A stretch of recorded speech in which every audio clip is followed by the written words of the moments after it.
Hoje, a gente vai mergulhar a fundo em dois tipos de investimento que estão dando o que falar no Brasil. De um lado, o FIAGRO, financiando o nosso poderoso agronegócio. Do outro, o FIINFRA, bancando a infraestrutura essencial para o país. O que eles têm em comum? Uma promessa muito forte, isenção de imposto. Mas, na prática, qual deles se encaixa melhor numa parteira? Bom, é isso que a gente vai descobrir junto. Mas antes de mais nada, aquele nosso aviso de sempre que é super importante. Tudo que a gente vai conversar aqui é para fins educativos, tá bom? Para informar, qualquer decisão de investimento precisa ser pessoal e, de preferência, com o acompanhamento de um profissional qualificado. E claro, se esse tipo de análise mais aprofundada te ajuda a organizar as ideias, já sabe, né? Deixa aquela curtida, se inscreve no canal e manda um comentário. Isso dá uma força enorme para a gente continuar produzindo esses materiais. Beleza, vamos ao que interessa. O nosso roteiro de hoje é o seguinte.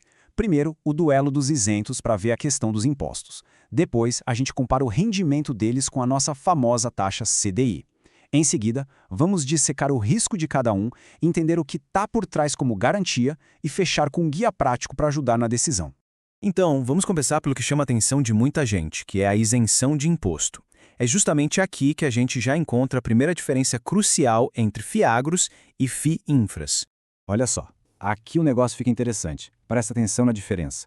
Os dois pagam rendimentos mensais isentos de imposto de renda para pessoa física, desde que cumpram alguns requisitos ali, como ter mais de 100 cotistas. Só que o FIINFRA tem uma vantagem a mais. A isenção é total. Quer dizer, até o lucro na hora de vender a cota, o famoso ganho de capital, é isento. Já nos FIAGROS, não. Nesse lucro, o leão abocanha 20%. E essa, pode acreditar, é uma diferença fundamental.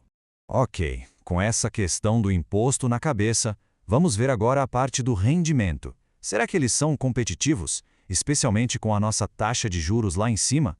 E o número a ser batido é esse aí. Em março de 2026, a gente tem um CDI de 13,28% ao ano. Essa é a régua. O sarrafo está alto. Para o investimento ser considerado realmente atrativo, ele tem que entregar mais do que isso. E olha que interessante esse gráfico. Ele mostra bem como os FIAGROS de primeira linha estão nessa briga. Pegando o VGI A11 como exemplo, que é um dos maiores do mercado, ele entregou um dividend yield de 15,55% nos últimos 12 meses. Ou seja, não só bateu o CDI, como mostrou a potência que o agronegócio tem para gerar renda. E essa citação resume bem o cenário. Num ambiente de juro alto assim, os gestores dos fundos não têm vida fácil, não. Eles são forçados a ir atrás de ativos de crédito que paguem mais, que tenham um spread, uma gordurinha a mais, para conseguir entregar esses retornos premium e fazer o investimento valer a pena. Mas a gente sabe, né? Retornos mais altos costumam vir acompanhados de mais risco. Então, vamos abrir a caixa preta e entender os riscos de cada um desses setores, porque eles são bem diferentes um do outro. Então, o ponto central é esse, olha só. O risco do FIAGRO é o risco do campo. Está ligado à saúde financeira do produtor, se ele vai conseguir pagar, está ligado ao preço das commodities no mercado internacional e, claro, ao clima. Choveu demais, choveu de menos, tudo isso impacta. Já o FIINFRA, o risco é outro. É mais um risco de caneta, digamos. Depende da estabilidade dos contratos com o governo, de não haver uma mudança de regra no meio do caminho. Para a gente entender de verdade esses riscos, a gente precisa olhar para o que está por trás, porque serve de garantia, sabe? O que acontece se o pior cenário se concretizar?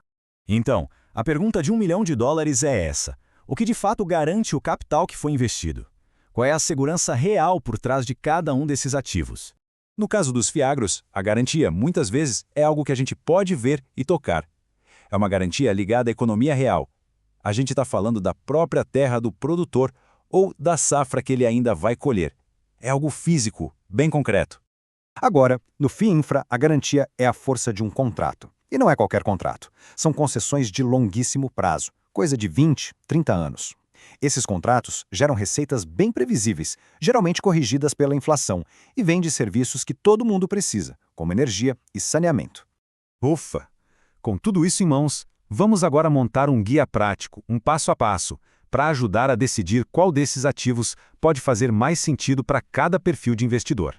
Então vamos lá. Primeiro passo, qual é o perfil de risco? A pessoa se sente mais confortável com o risco de uma safra, que é bem tangível, ou com o risco político, de uma mudança de regra? Segundo, o horizonte de tempo.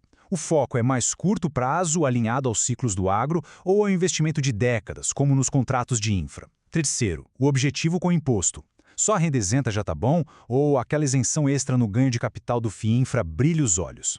E por fim, a diversificação. Vale lembrar que os dois setores são complementares, são dois motores gigantes da nossa economia. No fim do dia, a escolha entre esses dois mundos reflete muito a visão que cada um tem sobre o futuro da nossa economia. E aí fica a pergunta para reflexão. O que deve dar tração a uma carteira de investimentos? A força que vem da terra ou a solidez que vem do aço?